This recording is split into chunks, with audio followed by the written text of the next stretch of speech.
Monsieur Charon, faurbisseur. Faurbisseur, avez-vous dit?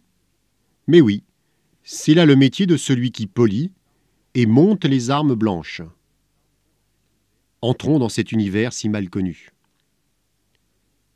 En fait, le grand-père de Monsieur Charon tenait une fabrique de maroquinerie.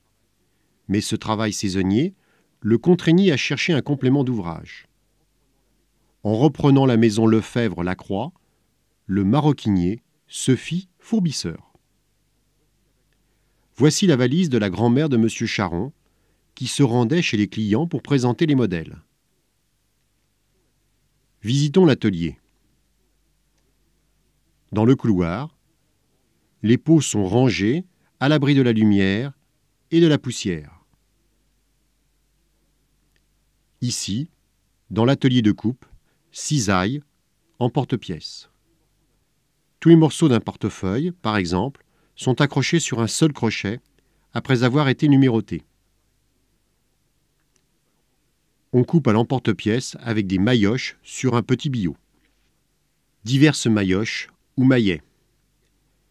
Il y a des emporte-pièces qui sont forgés entièrement avec la poignée et d'autres qui sont emmanchés sur un manche en bois. Ceci est une presse à dorer, chauffée au gaz, qui sert à plaquer le crocodile, le serpent. Elle peut servir aussi à faire de la dorure à chaud. Mais là, comme elle est présentée, on a ôté les plateaux et elle sert à couper à l'emporte-pièce. C'est une pièce qui marche avec un levier et un excentrique. Ceci est une machine à parer, dotée d'un couteau circulaire qui permet de reprendre l'épaisseur du cuir. Parer, c'est retirer une partie de l'épaisseur. On amincit la peau. La fleur du cuir, c'est la partie du dessus. La chair étant le côté en verre. Nous sommes maintenant dans l'atelier de collage. Tout d'abord, des jattes à colle forte, colle qu'on n'emploie plus guère aujourd'hui. Colle d'os, chauffée au bain-marie. Ensuite, des tables en zinc, faciles à laver. La maroquinerie se travaille aussi sur un petit marbre, marbre de lithographie.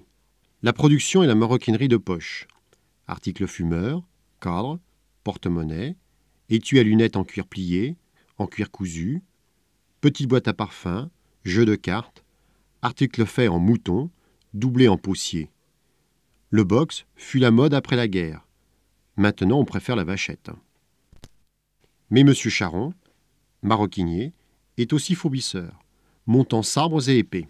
Les poignées étaient faites en bois, habillées en cuir. Cette mode a cessé. Maintenant, on préfère des poignées en cornes brutes de buffle, percées, placées sur le petit tour et tournées à la main. On tourne des spirales. C'est une espèce de gaudron qui monte le long de la poignée et dans lequel viendra un petit fil tordu, le filigrane.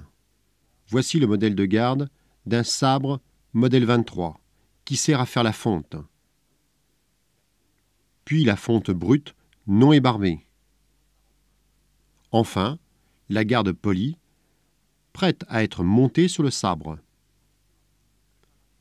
Préparation de la lumière. Trou rectangulaire qui va permettre à la soie de la lame de passer à travers la poignée. On équarrit le trou. Un ensemble de lames, avec ou sans leur fourreau, courbes ou droites, à plan creux, à deux gouttières, à dos rond, à dos carré.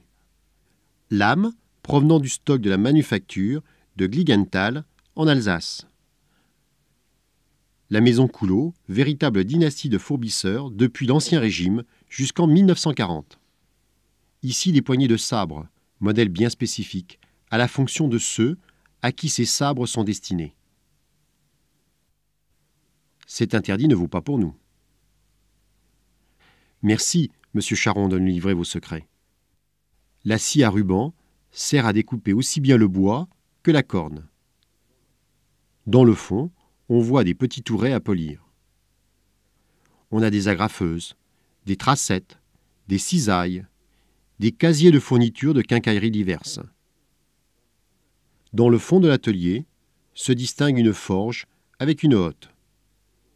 Fourneau en briques sur lequel il y a un lit de charbon qui chauffe toutes les forges et où l'on peut, faire de la brasure. Voici la garde luxueuse d'un sabre de cavalerie pour un officier supérieur. Genre, modèle 1882. Même modèle, mais pour l'infanterie. La poignée est plus petite et se monte sur une lame un peu plus étroite. Poignée de sabre fantaisie. Celle d'un sabre de marine. Puis, modèle 1896, ciselé. Autre sabre d'officier supérieur riche, ciselé et repercé, doré au mercure, ce qui est très onéreux. On peut distinguer deux types de calottes. Tout d'abord, une calotte longue, à médaillon, avec une tête de lion. Puis à côté, un modèle plus simple. Épée à poignée de nacre, la première du style Empire. La deuxième, Troisième République. Épée donnée à des consuls, ambassadeurs, diplomates, préfets. Sur la plaque de garde ou clavier sont indiqués les attributs correspondant aux fonctions.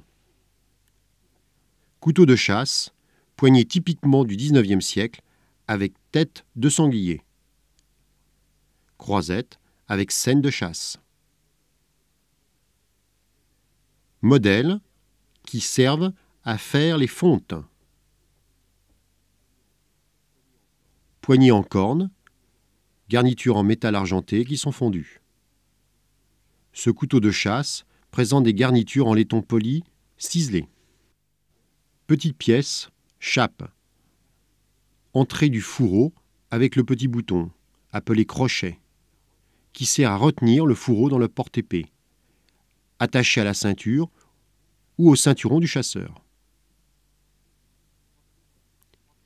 Les trois pièces d'un épieu, un couteau de chasse sur lequel on adapte un manche fait de deux morceaux qu'on appelle rallonge et qui se termine par un motif de décoration. Restauration d'une épée. On va refaire le fourreau et les garnitures manquantes. Ce coffret est comme le réceptacle de toutes les confidences que vous avez bien voulu nous faire, Monsieur Charon. Nous sommes conscients d'avoir partagé avec vous, pendant toutes ces minutes, la fierté d'un artisan du beau, mais aussi la sourde inquiétude qu'engendre le devenir d'une vocation comme la vôtre. Soyez remerciés pour votre accueil si chaleureux.